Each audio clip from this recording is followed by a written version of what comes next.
அஸ்ஸலாமு அலைக்கும் வரஹ்மத்துல்லாஹி வபரகாத்துஹு. பிஸ்மில்லாஹிர் ரஹ்மானிர் ரஹீம். அன்பிற்குரிய அல்லாஹுவின் நல்லடியார்களே, இன்ஷா அல்லாஹ் இன்று நாம் ரியாதுல் பதிஆ என்ற கிதாபை படிக்க இருக்கின்றோம். இந்த கிதாபில் கிதாபுல் ஹஜ்ஜி வல் உம்ரா என்ற பாடத்தை தொடர்ந்து நாம் படித்து வருகின்றோம். இன்று நாம் பார்க்க இருக்கின்ற பாடம் என்னவென்றால், ஃபஸ்லுன் வல் வாஜிபு ஃபி மபீதி முஸ்தலிஃபத. முஸ்தலிஃபாவில் இரவு கழித்தல் என்பதிலே உள்ள வாஜிபு பற்றிய சில சட்டங்களை முசன்னிஃப் அவர்கள் இந்த ஃபசுல் என்ற இந்த பிரிவில் கூற இருக்கின்றார்கள். அருமையானவர்களே, பாடம் வரிசையில் பார்த்தால் இது பாடம் 56. 55 பாடங்கள் நாம் இதுவரையிலும் இந்த கிதாபினுடைய தொடக்கத்திலிருந்து படித்து வருகின்றோம். இந்த 56வது பாடத்திற்கு நாம் என்ன தலைப்பிட்டு இருக்கின்றோம் என்றால், அல் உகூஃபு பி அரஃபாவிற்கு பிறகு என்ன அப்படின்னு ஒரு தலைப்பு போட்டிருக்கோம். அருமையானவர்களை, நம்ம கடந்த பாடங்களில் நம்ம என்ன படிச்சுட்டு வந்தோம் அப்படின்னா, இப்போ 56வது பாடத்துக்கு முந்தின பாடம் 55வது பாடத்தில் ஹஜ்ஜு உம்ராவுடைய மீகாத்து பற்றி நம்ம படிச்சுட்டு வந்தோம். அதே போல் அதுக்கு முந்தின பாடங்கள்ல எல்லாம் பார்த்தீங்கன்னா ஹஜ்ஜு உம்ராவினுடைய அர்கான்கள் என்ன என்பதை பற்றி நாம் படித்து வந்தோம்.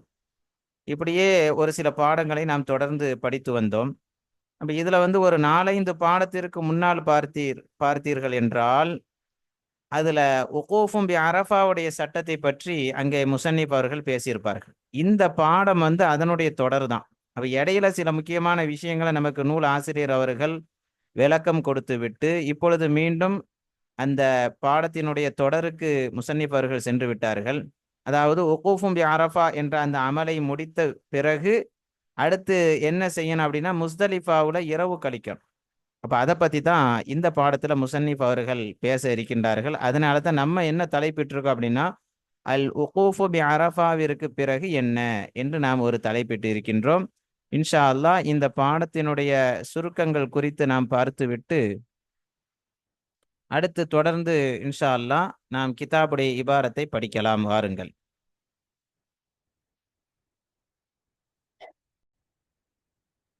அருமையானவர்களே, இந்த சேவைகள் எவ்வித தொய்வின்றி தொடர்ந்து நடைபெறுவதற்காக நீங்கள் துஆ செய்யுங்கள். இன்னும் நமது ரகீப் கல்வி அறக்கட்டளைக்கு தாராளமாக ஆதரவு தாருங்கள்.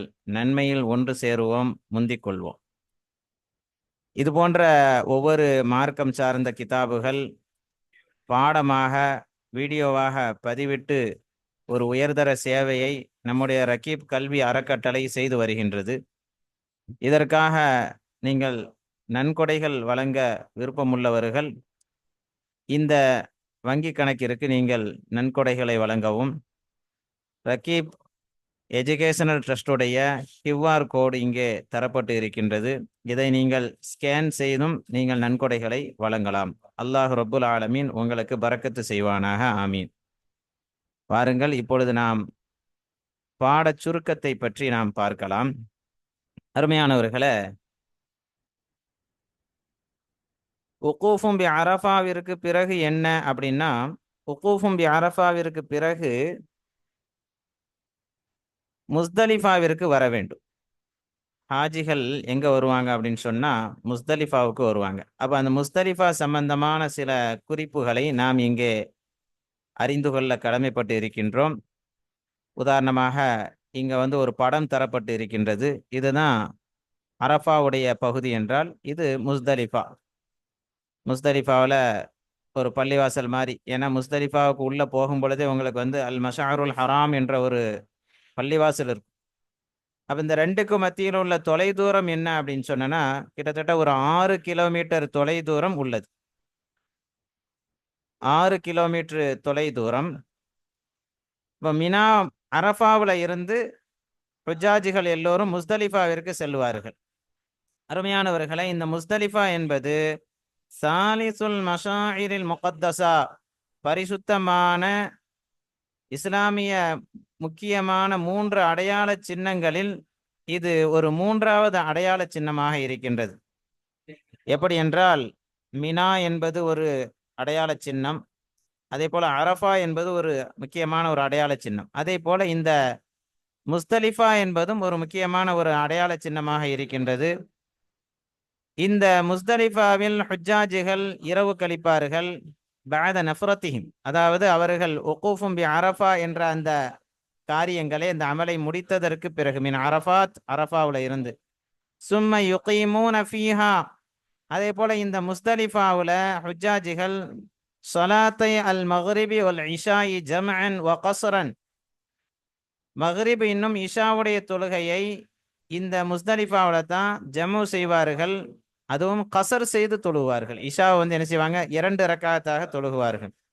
வயஜ்மஉ ஃபீஹா, அதே போல அல் ஹஷா, இந்த முஸ்தலிஃபாவுல தான் லிரமில் ஜமராத் பி மினா, மினாவில் ஜமராத்துகளுக்கு கல் அடிப்பதற்காக வேண்டி, கல் எறிவதற்காக வேண்டி கற்களை இங்கே ஒன்று சேர்ப்பார்கள். இது சம்பந்தமா கொஞ்சம் சட்ட விளக்கம் இருக்குது. இன்ஷா அல்லாஹ் உங்களுக்கு பின்னாடி முசன்னிப் அவர்களே விளக்கம் தருவார்கள். முஸ்தலிஃபாவுல ஜம்ரத்துல் அகபாவுக்காக வேண்டி கல்லடிப்பதற்கு மட்டும்தான் 7 கற்கள் எடுக்க வேண்டும். அதுக்கப்புறம் அவங்க வந்து என்ன செய்யணும், ஐயாமு தஷ்ரீக்குக்காக வேண்டி கல் எடுக்கிறது, இதெல்லாம் தனி சட்டம் உங்களுக்கு முசன்னிப் அவர்கள் பின்னாடி பாடத்திலே விளக்குறாங்க. இங்க சுருக்கமாக நீங்கள் புரிந்து கொள்ளுங்கள் அருமையானவர்களே.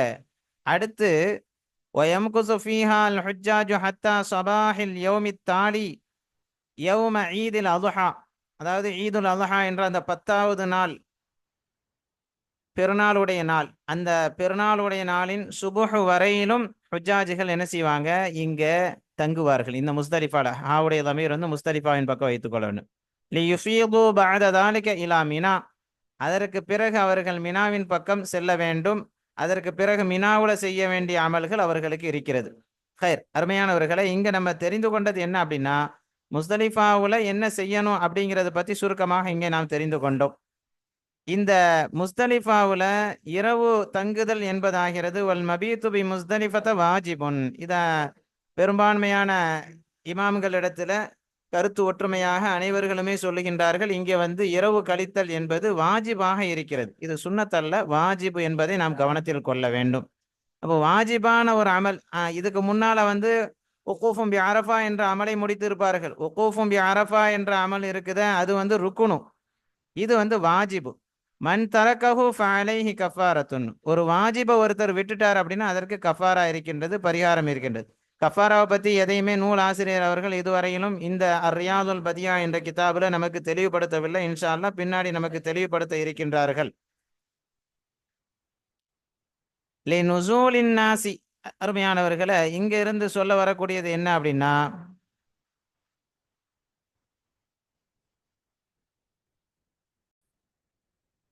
அருமையானவர்களை, இன்னொரு செய்தியை நாம் தெரிந்து கொள்ள வேண்டும். அதாவது முஸ்தலிஃபாவுக்கு ஏன் முஸ்தலிஃபா என்று பெயர் வந்தது அப்படிங்கிற காரணத்தையும் அறிஞர்கள் நமக்கு தெளிவுபடுத்துவார்கள். லி நுசூலின் நாசி பிஹா ஃபி ஸுலஃபில் லைலி, அதாவது இரவில் சில நேரங்களில், ஒரு சில நேரங்களில் அங்கே மக்கள் ஒன்று கூடுகின்றார்கள், இறங்குகின்றார்கள் என்ற காரணத்தினால இதற்கு முஸ்தலிஃபா என்று ஒரு பெயர் வந்தது. இன்னொரு காரணம், சும்மிய பிஹாதல் இஸ்மி லி இக்திராபிஹி மின் அரஃபாத்தின், அரஃபாத்துல இருந்து மக்கள் இங்கே நெருங்குகிறார்கள் என்ற காரணத்தினால. ஏன்னா முஸ்தலிஃபா, இஸ்தலஃபா என்பதற்கு நெருங்குதல் என்ற ஒரு அர்த்தம் இருக்கிறது. இப்போ அரஃபாத்துல இருந்து அடுத்து நேராக மக்கள் எங்கே தான் வராங்க, இந்த முஸ்தலிஃபாவுக்கு தான் வருகிறார்கள் என்ற காரணத்தினால. அதனால இதற்கு முஸ்தலிஃபா என்ற பெயர். வகீல் அல் இஜ்திமாஇன் நாசி ஃபீஹி, இந்த இடத்திலே மக்கள் ஒன்று கூடுகிறார்கள் என்ற காரணத்தினாலே இதற்கு முஸ்தலிஃபா என்று பெயர் வந்துள்ளது. ஹைர், அருமையானவர்களே, மொத்தத்தில் நம்ம உக்கூஃபும் பி அரஃபாவிற்கு பிறகு முஸ்தலிஃபாவில் தங்குதல் என்பது வாஜிபான ஒரு அமல் என்பதை நாம் தெரிந்து கொண்டோம். வாஜிபை தொடர்ந்து இந்த சமயத்தில் பேண வேண்டிய சுன்னத்துகளும் ஒழுக்கங்களும் இருக்கின்றது. இதையும் முசன்னிஃப் அவர்கள் இந்த பாடத்திலே நமக்கு தெளிவுபடுத்த இருக்கின்றார்கள். அடுத்தபடியாக பாடச் சுருக்கத்தினுடைய இன்னொரு தொடர் என்னவென்றால், முஸ்தலிஃபாவில் தங்கிய பிறகு அதாவது உக்கூஃபும் பி அரஃபாவிற்கு பிறகு என்ன செய்யணும் என்று சொல்லும் பொழுது நம்ம தெரிஞ்சுக்கிட்டோம் முஸ்தலிஃபாவுக்கு வரணுண்டு. முஸ்தலிஃபாவில் தங்கிய பிறகு என்ன செய்யணும் அப்படின்னா, முஸ்தலிஃபாவில் இருந்து அடுத்து எங்கே போகணும் அப்படின்னா மினாவுக்கு போகணும். முஸ்தலிஃபாவில் இருந்து அடுத்து மினாவுக்கு போகணும். அந்த மினாவுக்கு போகிறதுக்கு முன்னால் அல் மஷஅருல் ஹராம் என்ற ஒரு பள்ளிவாசல் இருக்கும்.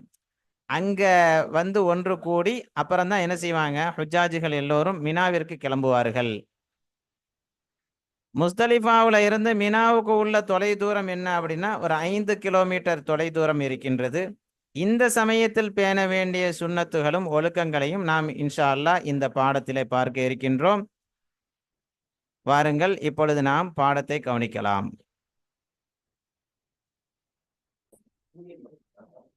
இப்பொழுது இன்ஷா அல்லாஹ் நாம் பாடத்தை கவனிக்கலாம். வாருங்கள். ஃபஸ்லுன், இங்கிருந்து முசன்னிஃப் அவர்கள் ஒரு பிரிவாக முஸ்தலிஃபா குறித்து சில சட்டங்களை நமக்கு சொல்ல இருக்கின்றார்கள். அசல்ல இந்த பாடம் முந்தின பாடத்தோடு நேரடியாக தொடர்பு கொள்ளாவிட்டாலும் கிட்டத்தட்ட 4-5 பாடங்களுக்கு முன்னால் ஃபஸ்லுன் அல் உக்கூஃபு பி அரஃபா என்று ஒரு பாடம் சென்றது. அதனை தொடர்ந்து வரக்கூடிய ஒரு பாடம் தான் இது. உக்கூஃபும் பி அரஃபாவுடைய அமலை முடித்து விட்டு முஸ்தலிஃபாவில் தங்குதல் என்பது வாஜிபான ஒரு அமலாக இருக்கின்றது. அதை பற்றி தான் நூலாசிரியர் அவர்கள் இங்கே ஆரம்பிக்கின்றார்கள். வல் வாஜிபு ஃபி மபீதி முஸ்தலிஃபத அல் ஹுதூரு ஃபீஹா லஹலத்தன் மினன் நிஸ்பி சானி மின் லைலத்தின் நஹரி பஅதல் உக்கூஃபி. முஸ்தலிஃபாவில் இரவு கழித்தல் என்பதில் என்ற விஷயத்திலே உள்ள வாஜிபாகிறது, வாஜிபான் அந்த அளவாகிறது. அல் ஹுதூரு ஃபீஹா, அந்த முஸ்தலிஃபாவிற்கு வருகை தர வேண்டும். லஹலத்தன், லஹலத்தன் என்றால் ஒரு கண நேரம், கொஞ்சம் சொற்பமான நேரம், ஒரு நிமிஷம், வினாடி, இது போன்ற அர்த்தங்கள் லஹலத்துக்கு இருக்கிறது. அப்போ அந்த அளவிற்கு கண்டிப்பாக இது வாஜிபான முறையிலே முஸ்தலிஃபாவிற்கு வருகை தர வேண்டும். எப்பொழுது? மினன் நிஸ்பி சானி மின் லைலத்தின் நஹரி, நஹருடைய அந்த இரவில் இருந்து இரண்டாவது பகுதி இரவில் இருந்து, அதாவது பெருநாளுடைய இரவு. லைலத்துல் நஹர் என்றால் பெருநாளுடைய இரவு. அதுக்கு முந்தின இரவு லைலத்துல் அரஃபா, அரஃபாவுடைய இரவு அப்படின்னு சொல்லுவாங்க. அரஃபாவுடைய பகல்ல தான் உங்களுக்கு அரஃபாவுடைய அமலையெல்லாம் முடித்து விட்டு அப்படியே எங்க வருவாங்க? முஸ்தலிஃபாவுக்கு வருவாங்க. சரியா? அப்ப அந்த பெருநாளுடைய இரவில் நிஸ்பு சானி, இரவை 2 பகுதியாக ஆக்கி அதுல இரண்டாம் பகுதியில் இருந்து, இரவினுடைய 2ஆம் பகுதியில் இருந்து கொஞ்ச நேரம் இந்த முஸ்தலிஃபாவில் வருகை தருவது வாஜிபாக இருக்கிறது.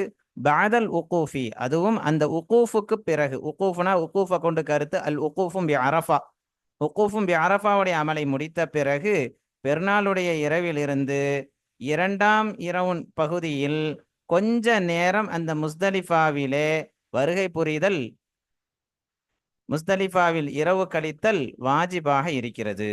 இதை தான் இங்க முசன்னிஃப் அவர்கள் சொல்லியிருக்கிறாங்க. அடுத்து வஸ்ஸுன்னத்து, முஸ்தலிஃபாவுக்கு வந்த பிறகு இன்னொரு சுன்னத்து என்னவென்றால், சுன்னத்தாகிறது தக்தீமுன் நிசாஇ வத்துஅஃபாஇ இலா மினா பஅத நிஸ்பில் லைலி கப்ல ஸஹமதி. அதாவது இங்கிருந்து என்ன சொல்றாங்க அப்படின்னு சொன்னா, அதாவது முஸ்தலிஃபாவிற்கு வந்த பிறகு பெண்கள் மற்றும் பலகீனமான மக்கள், பெரியவர்கள், வயதானவர்கள், அதே போல சிறியவர்கள், இவங்கெல்லாம் ஹஜ்ஜுக்காக வேண்டி வந்திருந்தாங்கன்னா அப்போ அவங்களெல்லாம் அடுத்து என்ன செய்யணும் அப்படின்னா மினாவிற்கு முற்படுத்த வேண்டும். பாத நிஸ்பில் லைலி, அந்த இரவினுடைய அந்த 2ஆம் பகுதி, பெருநாளுடைய இரவினுடைய 2ஆம் பகுதி வந்த பிறகு அவங்களெல்லாம் என்ன செஞ்சிடணும்? மினாவிற்கு அனுப்பி வச்சிடணும். அதற்கு பிறகு வலிமை மிக்க ஆண்கள் என்ன செய்வாங்க? சுபுஹ் வரையிலும் அந்த முஸ்தலிஃபாவிலே தங்கிட்டு அதற்கு பிறகு அவங்க மினாவுக்கு கிளம்புவாங்க. அதை பற்றி தான் இங்கே முசன்னிஃப் அவர்கள் சொல்கிறாங்க. ஏன் பெண்களையும் பலகீனமான மக்களையும் முற்படுத்தணும்னு சொல்கிறாங்க அப்படின்னு சொன்னா, கூட்டங்கள் வந்துடுச்சு அப்படின்னு சொன்னால் அந்த கூட்டத்தை சமாளிக்க முடியாது, நெருக்கடிகள் ஏற்படும். அப்போ அந்த நெருக்கடியை விட்டு தவிர்ந்து கொள்வதற்காக வேண்டி பெண்களையும் பலகீனப்பட்ட மக்களையும் முன்கூட்டியே என்ன செய்யறது? ஒரு முன் ஏற்பாடாக தற்காப்பாக வைத்து அவங்கள மினாவிற்கு அனுப்பி வைத்து விட வேண்டும். அதை தான் இங்க சொல்றாங்க. தக்தீமுன் நிசாஇ வத்துஅஃபாஇ இலா மினா பஅத நிஸ்பில் லைலி கப்ல ஸஹமதி, அந்த கூட்டம் வருவதற்கு முன்னதாக அந்த இரவின் 2ஆம் பகுதிக்கு பிறகு, எந்த இரவு? பெருநாளுடைய இரவின் இரண்டாம் பகுதிக்கு பிறகு, இரண்டாம் பகுதியில், அதாவது முதல் பகுதி கழிந்த பிறகு, நிஸ்புல் லைல் அப்படின்னு சொன்னா இரவினுடைய முதல் பாதி கழிந்த பிறகு மினாவின் பக்கம் பெண்களையும் இன்னும் பலகீனமான மக்களையும் முற்படுத்துவது சுன்னத்தாக இருக்கின்றது. சரி, ஆண்கள் என்ன செய்யணும்? வலிமை மிக்கவர்கள்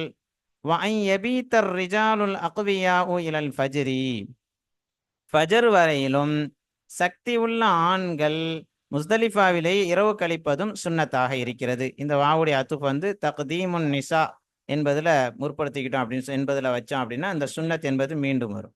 சும்ம யுசல்லு சுபஹ பிஹா, இந்த ஹாவுடைய லமீர் வந்து முஸ்தலிஃபாவின் பக்கம் வைத்துக் கொள்ள வேண்டும். முஸ்தலிஃபாவிலேயே சுபுஹை அவர்கள் தொழுகுவார்கள். சும்ம யுசல்லு அப்படின்னா தொழுகுவது, அதாவது எபீத்தர் ரிஜாலு என்பதுல வந்து இந்த சும்மா வந்து அத்துப் செய்யும். அப்போ இந்த அன் வந்து மீண்டு வரும். அப்போ சும்மா ஐ யுசல்லு தொழுகுவது அவர்களுக்கு சுன்னத்தாக இருக்கிறது என்று வரும்.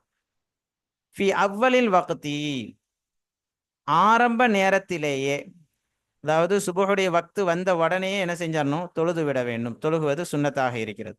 வல் அஃதலு அன் தகூன ஜமாஅத்தன், இன்னும் அந்த சுபஹு தொழுகை ஆகிறது ஜமாத்தாக அமைவது சிறப்பாகும், ரொம்ப சிறப்பாகும். ஓ மஅல் இமாமி, இன்னும் முஸ்லிம்களுடைய அந்த தலைவர். இந்த இடத்துல இமாம் என்பதை கொண்டு கருத்து என்ன அப்படின்னா முஸ்லிம்களினுடைய அமீர், தலைவர். அப்ப அந்த தலைவரோடு தொழுகுவது ரொம்ப சிறப்பு ஏற்றமாகும். சும்ம யகிஃபு அலல் மஷஅரில் ஹராமி, பிறகு இந்த சும்மாவுடைய அத்துப்பு வந்து எங்க தான்? இந்த எபீத்தாவில் வைக்கணும். அப்போ இந்த அன் வந்து மீண்டு வரும். ஐ யகிஃபு அப்படின்னு சொல்லி நம்ம இந்த இடத்துல நாடிக்கொள்ளணும். அலல் மஷஅரில் ஹராம், மஷஅருல் ஹராமை பற்றி உங்களுக்கு ஒரு குறிப்பு முன்னாடி பாட சுருக்கத்திலே தரப்பட்டிருக்குது. அப்போ மஷஅருல் ஹராமிலே அவர்கள் நிற்பார்கள். மஷஅருல் ஹராம் என்ற அந்த பள்ளிவாசலின் மீது அவர்கள் நிற்பது ஒரு சுன்னத்தாக இருக்கிறது. அவு பி குர்பிஹி, இந்த ஹூடைய லமீர் வந்து மஷஅருல் ஹராம், அதற்கு நெருக்கமாக அவர்கள் நிற்பார்கள். பஅத ஸலாத்தி சுப்ஹி, சுபுஹ் தொழுகையை தொழுத பிறகு, சுபுஹ் தொழுகையை தொழுத பிறகு மஷஅருல் ஹராமுக்கு வந்து விடுவார்கள். எப்படி நிக்கணும் அப்படின்னு சொன்னா, முஸ்தகிலீன பில் இஸ்திக்ஃபாரி வத்துஆஇ இலா ஜியாதத்தில் இஸ்ஃபாரி. அல் இஸ்பார் என்றால் வெளிச்சம், வெளிச்சம், அதிகாலை வெளிச்சம் ஏற்படுவதற்கு இஸ்பார் என்று சொல்லப்படும். ஜியாதத்துல் இஸ்பார் அப்படின்னா அந்த காலை வெளிச்சம் அதிகமாகுதல். அப்போ காலை வெளிச்சம் அதிகமாகின்ற வரை இஸ்திக்ஃபாரை கொண்டும் இன்னும் துஆவை கொண்டும் அவர்கள் ஈடுபடக்கூடியவர்களாக மஷஅருல் ஹராமிலே அவர்கள் நிற்பார்கள்னா அங்க வந்து தங்குவாங்க, அங்க வந்து இருந்துக்கிடணும். சும்ம யதவஜ்ஜஹு கபல துலூஇ ஷம்சி, பிறகு அவர்களுக்கு சுன்னத்தாக இருக்கிறது. இந்த சும்மாவுடைய அத்துஃபும் இந்த எபீத்தால தான். எல்லா இடத்துலையும் நம்ம அங்கே அத்துஃப் வச்சோன்னா இந்த அன் என்பது மீண்டு வரும். ஐயத்தவஜ்ஜஹு அப்படின்னு நம்ம வச்சுக்கிடணும். அப்போ முன்னோக்குவது சுன்னத்தாகும். கபல துலூஇ ஷம்சி இலா மினா, அந்த சூரியன் உதிப்பதற்கு முன்னதாக மினாவை நோக்கி முன்னோக்குவது அவர்களுக்கு சுன்னத்தாக இருக்கிறது. அப்போ மினாவுக்கு எப்போ கிளம்பணும்? யார்? இது எல்லாம் ரிஜாலுல் அக்வியாவுக்கு சொல்லப்படக்கூடிய ஒரு சட்டம். அப்போ மினாவிற்கு அவர்கள் எப்பொழுது கிளம்பணும்? சூரியன் உதயமாகுவதற்கு முன்னதாக மினாவிற்காக வேண்டி அவர்கள் பெறப்பட்டு விடுவார்கள். ஃபயசிலூன இலைஹா, இந்த ஹாவுடைய லமீர் வந்து மினாவின் பக்கம் வைத்துக் கொள்ளணும். ஃபயசிலூன, எனவே அவர்கள் அப்போ கிளம்பிட்டாங்கன்னா அவர்கள் சென்றடைவார்கள். இலைஹா, அந்த மினாவின் பக்கம். பஅத துலூஇஹா, இந்த ஹாவுடைய லமீர் வந்து ஷம்ஸ், சூரியன் பக்கம் வைத்துக் கொள்ளணும். சூரியன் உதயமானதற்கு பிறகு, சூரியன் உதயமானதற்கு பிறகு அவர்கள் சென்றடைவார்கள். ஹைர்.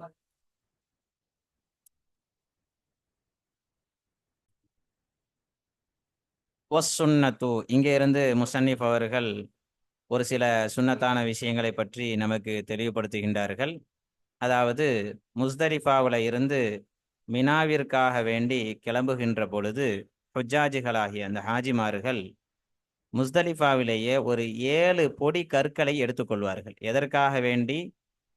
பெருநாளுடைய அந்த பகலில் ஜம்ரத்துல் அகபா என்ற அந்த இடத்தில் கல் அடிப்பதற்காக வேண்டி. இங்க வந்து முஸ்தலிஃபாவில் 7 கல் மட்டும் தான் எடுப்பாங்க. அதுவும் பெருநாள் அன்று ஜம்ரத்துல் அகபா. ஜம்ரத்துல் அகபானா என்ன? இதை பற்றி எல்லாமே இன்ஷால்லா நம்ம அடுத்த பாடத்தில் நம்ம தொடர்ந்து பார்க்குறோம். ஏன்னா ஜம்ரத்துல் அகபா சம்பந்தமா அந்த கல் அடித்தல் சம்பந்தமான சட்டங்கள் எல்லாம் அடுத்த பாடத்துல தான் வருது. இங்க வந்து கவனிக்க வேண்டியது என்ன அப்படின்னா, 7 கற்கள் அவர்கள் எடுத்துக்கொள்வார்கள் ஜம்ரத்துல் அகபாவுல கல் அடிப்பதற்காக வேண்டி. ஆனா அதே சமயத்துல ஐயாமு தஷ்ரீக்லே இந்த கல் அடிக்கிறது என்ற அந்த அமல் இருக்கிறது. ஷைத்தானுக்கு கல்லடித்தல் அப்படின்னு சொல்லுவாங்கல்ல. அப்ப அந்த ஐயாமு தஷ்ரீக்ல கல் எறிதல் அது தனி சட்டம். யவுமுன் நஹர் பெருநாளுடைய இரவு பெருநாளுடைய பகல்ல கல்லடிக்கிறது அப்படிங்கிறது ஒரு சட்டம் இருக்குது. பெருநாளுடைய அந்த பகலில் ஜம்ரத்துல் அகபாவுல கல் எறிவதற்காக வேண்டிதான் 7 கற்களை முஸ்தலிஃபாவில் இருந்து எடுத்துக்கொள்வார்கள். ஐயாமு தஷ்ரீக்ல கல் எறிவதற்காக வேண்டி மினாவில் கற்கள் எடுக்க வேண்டும். ஐயாமு தஷ்ரீக்ல அந்த ஜம்ராவுக்கு எத்தனை ஜம்ராவுக்கு கல் எரியணுமோ அத்தனை கற்களை வந்து மினாவில் இருந்து எடுத்துக்கொள்வார்கள். இந்த சட்டத்தையும் நம்ம கவனித்துக்கொள்ளணும். இதுதான் இந்த இடத்துல பேண வேண்டிய சுன்னத்தான விஷயங்களாக இருக்கிறது. மொத்தமா ஒரே இடத்துல இருந்து எடுக்கக்கூடாது. அதே போல இன்னும் சொல்ல போனால் இந்த ஜம்ராத்துகளுக்கு கல் எறிவதற்காக வேண்டி அந்த கற்களை வந்து ஹில்லுல இருந்து எடுக்கக்கூடாது. ஹில்லுனா என்னது? ஹரமுக்கு அடுத்து உள்ள எல்கைகள், ஹரமுக்கு வெளியுள்ள எல்கைகள். ஹரம்ல இருந்து தான் என்ன செய்யணும்? ஷைத்தானுக்கு கல்லடிப்பதற்காக வேண்டி ஹரமு பகுதிக்கு உட்பட்டு, அதுவும் குறிப்பாக முஸ்தலிஃபாவில் 7 கற்களை எடுத்துக்கொள்வது, அடுத்து மினாவில் இருந்து ஐயாமு தஷ்ரீக்ல ஜம்ராத்துகளுக்காக வேண்டிய கற்களை எடுத்துக்கொள்வது. அது எத்தனை கற்கள் என்ற விவரங்கள் எல்லாம் இன்ஷா அல்லாஹ் அடுத்த பாடத்தில் நாம் பார்க்க இருக்கின்றோம். அதே போல அசுத்தமான இடங்கள்ல அந்த கல்லை எடுத்துக்கொள்ளக்கூடாது. இது மாதிரி உள்ள சட்டங்களை தான் முஸன்னிஃப் அவர்கள் இங்கே நமக்கு விளக்கம் தருகின்றார்கள். வசுன்னத்து ஐ யஅஹுதல் ஹுஜ்ஜாஜு மின் முஸ்தலிஃபத சபஅ ஹஸயாத்தின். ஹஸயாத் என்றால் அல் ஹஸாவுடைய பன்மைதான் ஹஸயாத், பொடிக்கற்கள் என்பது அதனுடைய பொருள். அப்ப 7 பொடிக்கற்களை முஸ்தலிஃபாவிலிருந்து ஹுஜ்ஜாஜிகள் எடுத்துக்கொள்வது ஒரு சுன்னத்தாகும். எதற்காக? லிரம்மி ஜம்ரத்தில் அகபதி யௌமன் நஹரி ஃபகத். யௌமன் நஹர் அப்படின்னா பெருநாளுடைய அந்த பகல். நஹர்னா அசல்ல வந்து குர்பானி கொடுக்கக்கூடிய அறுக்குதல், ஒட்டகத்தை அறுத்து பலியிடுவதற்கு நஹர் என்று சொல்லப்படும். அப்ப அந்த நஹருடைய பகல் அப்படின்னா அந்த 10ஆம் நாள்ல தான் இந்த அமல் நடக்கும், குர்பானியுடைய அந்த அமல்.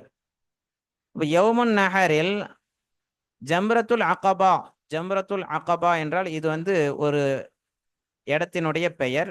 இன்ஷா அல்லாஹ் அது பற்றி உள்ள அதிகப்படியான விளக்கங்கள் அடுத்த பாடத்தில் நம்ம பார்ப்போம். அப்போ ஜம்ரத்துல் அகபாவில் கல் எறிவதற்காக மட்டும் ஃபகத்துன்னு ஏங்க சொல்றாங்க அப்படின்னா, பெருநாளுடைய அந்த பகலில் ஜம்ரத்துல் அகபாவில் கல் எறிவதற்காக மட்டும் 7 கற்களை முஸ்தலிஃபாவில் இருந்து ஹுஜ்ஜாஜிகள் எடுத்துக்கொள்வது சுன்னத்தாகும். ஒரே அடியா மொத்தமா கற்களை என்ன செஞ்சிடக்கூடாது, எடுத்துட்டு வந்துடக்கூடாது அப்படிங்கிறதுக்காண்டி தான் சொல்றாங்க. அப்ப ஐயாமு தஷ்ரீக்ல கல் எறிவதற்காக வேண்டி அந்த கற்களை எங்கிருந்து எடுக்கணும் அப்படின்னா, வயஅஹுதூன மின் மினா, மினாவில் இருந்து எடுத்துக்கொள்வது சுன்னத்தாகும். வயஅஹுதூன கிடையாது, வயஅஹுது. இந்த வாவு அத்துஃப் வந்து இந்த யஅஹுத அதுல அத்துஃப் ஆகும். அப்ப இந்த அன்னு வந்து மீண்டு வரும். மேலும் வயஅஹுது அவர்கள் எடுத்துக்கொள்வது சுன்னத்தாகும். மின்னா மினாவில் இருந்து லிரம்மி கல் எறிவதற்காக வேண்டி ஐயாமத் தஷ்ரீகி தஷ்ரீக்குடைய அந்த நாட்களில். ஐயாமு தஷ்ரீக் என்றால் என்ன? இது பற்றி உள்ள விளக்கங்கள் எல்லாம் உங்களுக்கு முந்தைய பாடங்களில் கூறப்பட்டு இருக்கின்றது. அதாவது பிறை 11, 12, 13 ஆகிய நாட்களுக்கு ஐயாமு தஷ்ரீக் என்று சொல்லப்படும்.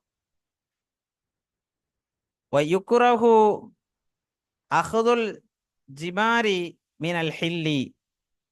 இன்னும் மக்ரூஹாகும், வெறுக்கப்படுகிறது, அஹ்துல் ஜிமார் அந்த கற்களை எடுத்துக்கொள்வது, மினல் ஹில் ஹில்லில் இருந்து. ஹில்லுனா ஹரமுக்கு வெளிப்பகுதிக்கு வந்து ஹில் என்று சொல்லப்படும். அவ் மின் மஹல்லி நஜசின், அல்லது அசுத்தமான இடத்தில் இருந்து அந்த கற்களை எடுப்பதும் மக்ரூஹாகும். நம்ம சுத்தமான இடத்துல எடுக்கணும். அதுவும் குறிப்பாக முஸ்தலிஃபாவுல பெருநாளுடைய அந்த பகல்ல 7 கற்கள் மட்டும் எடுத்துக்கொள்ளணும். ஜம்ரத்துல் அகபாவுல கல் அடிப்பதற்காக 7 கற்கள் மட்டும் முஸ்தலிஃபாவில் எடுத்துக்கொள்ள வேண்டும். மினாவில் ஐயாமு தஷ்ரீக்குடைய அந்த நாட்களில் கல் எறிவதற்காக வேண்டி மினாவில் எடுத்துக்கொள்ள வேண்டும். ஹைர், அல்ஹம்துலில்லாஹ். ஃபைதா வஸலு மினா, மினாவிற்கு சென்ற பிறகு, மினாவை சென்றடைந்து விட்டால் அங்க பேண வேண்டிய சுன்னத்துகள் என்ன, என்னென்ன அமல்கள் செய்ய வேண்டும் என்ற விளக்கங்களை எல்லாம் இன்ஷா அல்லாஹ் நாம் அடுத்த பாடத்திலே சந்திக்கலாம். அஸ்ஸலாமு அலைக்கும் வரஹ்மத்துல்லாஹி வபரகாத்து.